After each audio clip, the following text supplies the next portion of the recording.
Well, good afternoon, guys. So it is officially day 5 of my recovery from getting my wisdom teeth out. It was exactly 5 days as of 2 hours ago. It's 2 o'clock right now on Wednesday. Yeah, Wednesday. So yeah, it's been just over 5 days. And as you can see, I'm doing great. I still have to mumble my talking just slightly, because I mean there's still like a really slight ache and whatnot, but it's really fine. I pulled out 2 of the stitches that they like tie around your teeth or around your back molar or whatever, that like just like holds the gum in place. I don't know. I pulled both of those out and I was fine. So hopefully I'm past the dry socket stage and everything. Still can't eat totally well. I finally ate real solid food yesterday. I ate a turkey sandwich with all the crust cut off, and it took me an hour and a half to eat, because I had to like just take it in small like half dime sized bites. And then I ate 5 Cheez-Its with it, 5 Cheez-It crackers with it, because each Cheez-It cracker took me 3 minutes to eat. Still having a hard time eating food, obviously, but everything else, was going fine. And actually, there goes the dinger now. I'm taking a step further in trying to eat solid food. I'm trying to eat some pizza for the Spain-Portugal Euro match. So this should be interesting. It's probably going to take me like a half an hour just to eat one pizza slice, and it's thin crust, so we'll see how this works. They're actually showing Madrid, Spain right now. All the fans, wow, I wish the United States was like that with soccer. Just, oh my gosh, that's just crazy. Just thousands of people out on the streets watching a huge, like 20-foot TV screen. That's just awesome. So I'm gonna go get some pizza. So I've been looking forward to pizza for ages. I haven't eaten it in about a week, which I know is like, we shouldn't eat it that often. But after you haven't been able to eat a whole lot of food, period, you look forward to pizza. Pizza. This is when YouTube needs smell-o-vision. You smell it? Come on, Google, invent that. So I'm gonna try to take a first bite of pizza here on camera, so that if anything does go wrong and I get a funny reaction, then you guys will see this.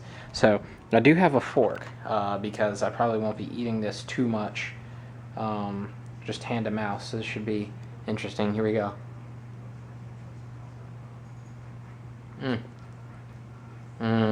So good.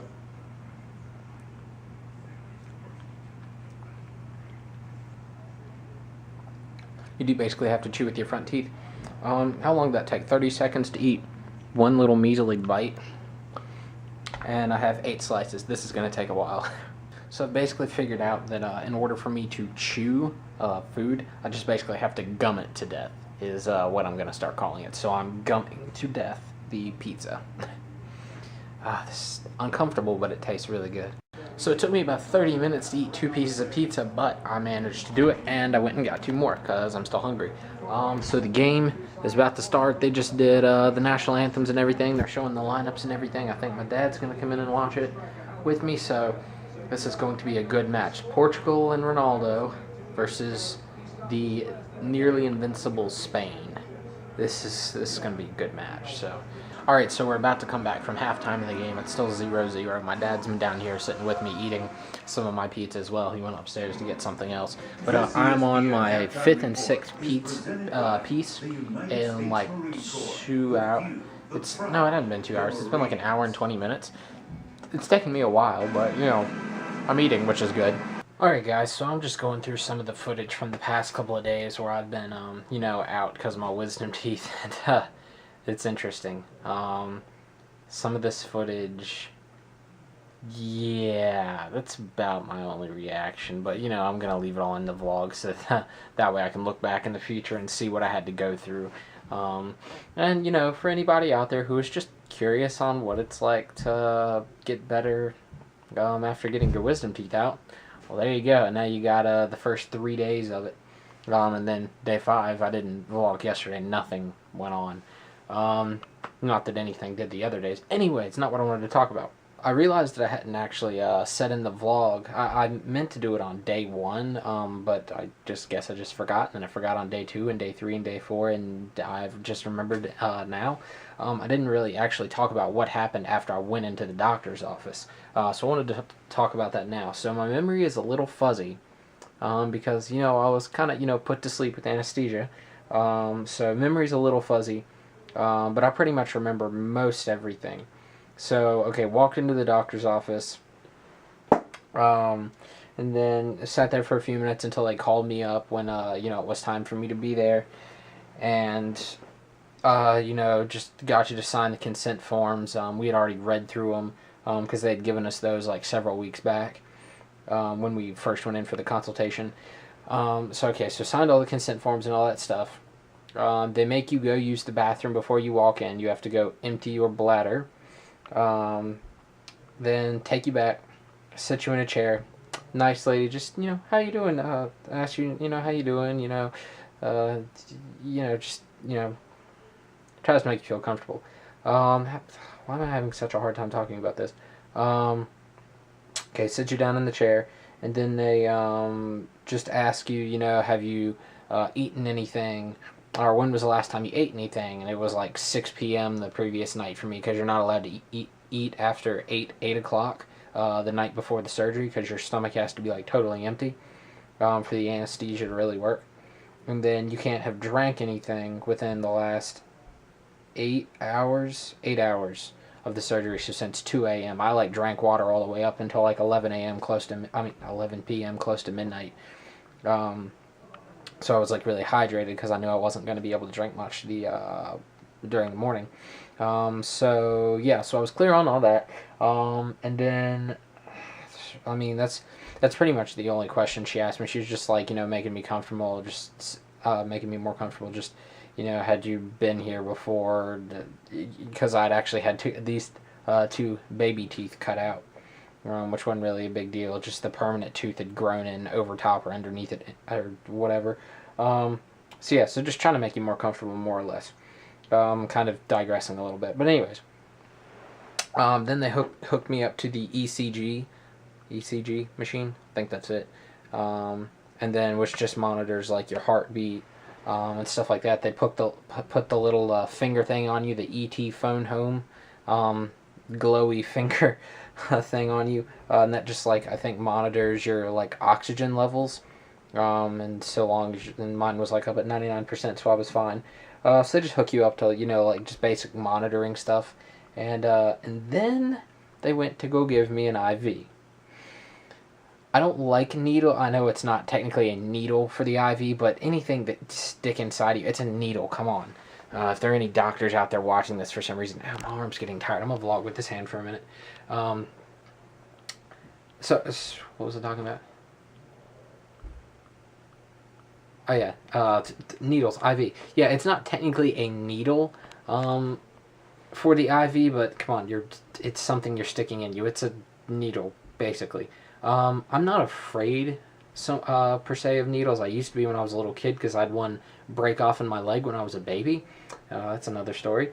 I'm not necessarily afraid of them. They're a necessary evil. And what I mean by a necessary evil is you don't like it, but you need it. So therefore you're gonna put up with it. It's I have a lot of friends that are that way about driving. I'm kind of that way myself when it comes to driving. It's you may not like to do it, but it's necessary to live and to survive. IV.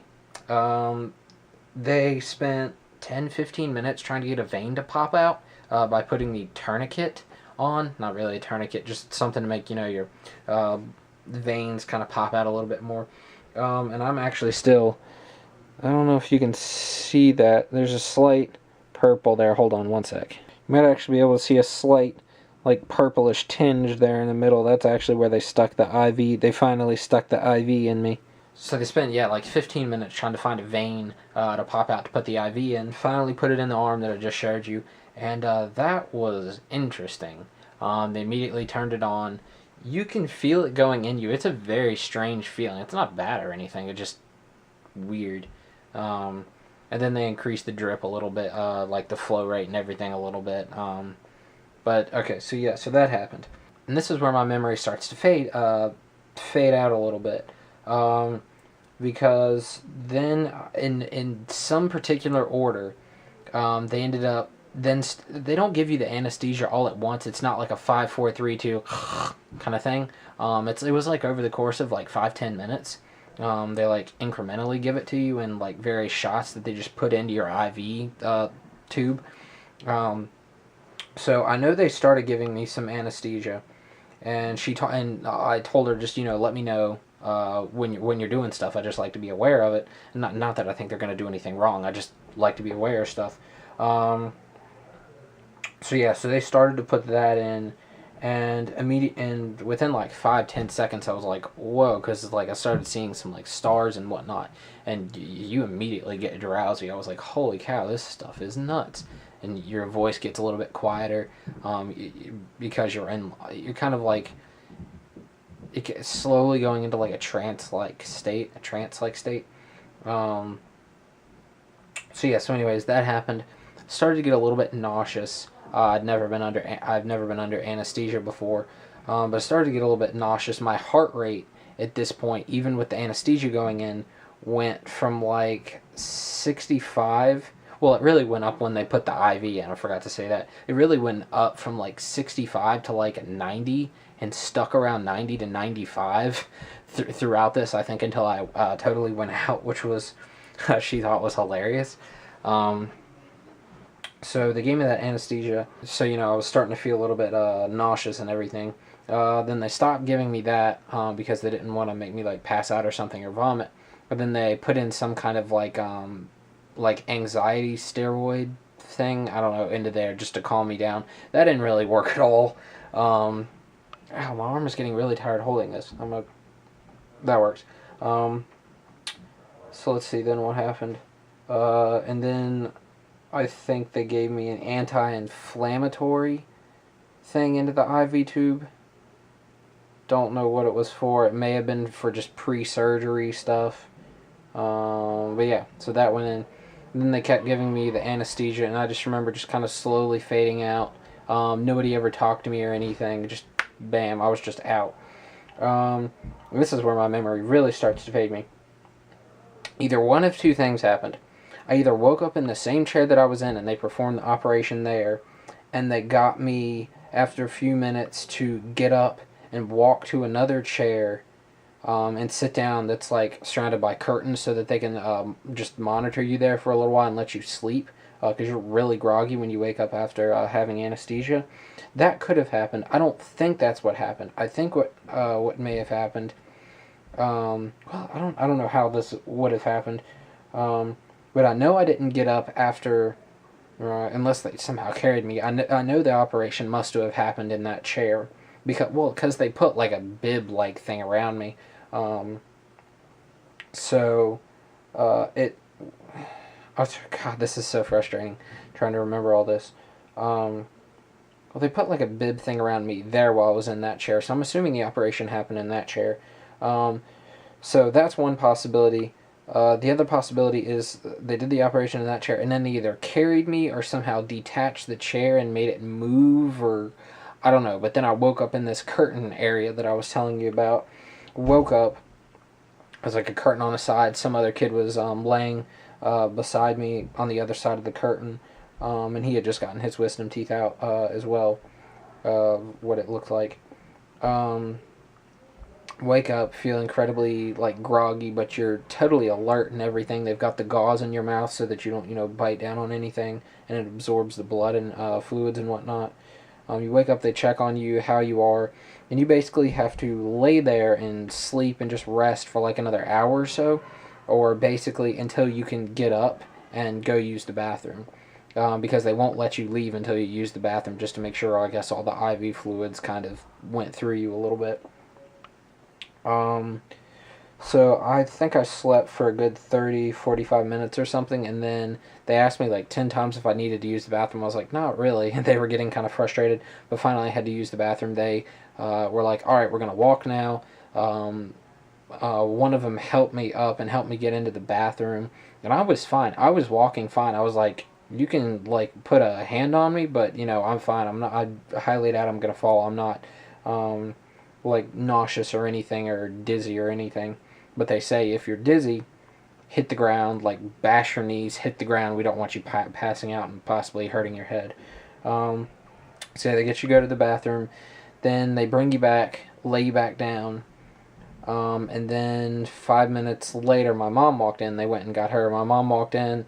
All right, we're ready to go. My mom went out, drove the car around to a special side door, as you saw in the clip. They walked me out to there, and the rest you saw in the video. That's about as good as I can remember what happened. A lot of details lost, but you'll understand if you've yet to have your wisdom teeth taken out. You're not going to remember too much about it. And another thing about that clip, it was in the first vlog from the first day that I started recovering, or rather the day that I actually got my wisdom teeth out. And yes, I did switch to this arm. This arm was getting really tired. I've been like holding the camera here for like 10 minutes. One of the first things that I say is like, something like, I'm not trying to scare you, I'm just trying to turn around a little bit. And the lady said, now don't push your luck today. But I kind of like turned around, and then I'm like, okay, I'll get in the car now. And the reason why I did that is because I felt so good from having just come out of a surgery. I was like, I feel fine. Like, I don't feel like someone was just ripping bone out of my mouth, and then I had big holes in my mouth. I didn't feel like that at all. I was like, I feel fine. Like, I was pushing the limit. I was like, I want to see if I can turn around and, you know, do something semi-normal. And I could, and I was like, I was just amazed. Modern medicine's crazy. Like, how well they're able to do that and how little impact it has on you. I mean, how many hours ago? 5 days and 8 hours ago, I had bone missing from inside of my mouth. Can you tell? Not really at all. I sound pretty much fine now. I can almost eat normally. In like 2 days, I'll be fine. So yeah, so that was just explaining why I did that. I don't know why I wanted to explain that. But yeah, it scared the lady pretty badly too, because she was like, she thought I was gonna like pass out or like fall over, because she was like, don't push your luck today. And I was like, I'm fine, I'm okay. I know my limits somewhat. But so yeah, so that's my story. It's been an interesting ride, but definitely not what I thought it would be. I thought it was going to be a lot worse. You know, obviously, the first vlog from the day that it actually happened, all day I was saying, you know, I'm totally fine. Like, I can't believe, like, I just went through that and I'm still here talking to you, and it's still eating and all that stuff. So yeah, it's been an interesting ride. So it's Diane's birthday. You've seen her in the vlog before. It's that lady right there. Birthday lady. The newest and there's cake. The newest member of the Medicare Center. Like a lady, like a lady. That's laugh. That's laugh like a lady. Laugh like a lady. Yeah. Is this hilarious? I like. We have a serious bunch here. She got it. Like a lady. It's hilarious. Give me the earplugs. Do what? Give me the earplugs. No, I do not have earplugs. It's going in the other way. Let me have a good time. It's great. What are you doing? Goofball. That's the closest to a pack I've ever heard. Like,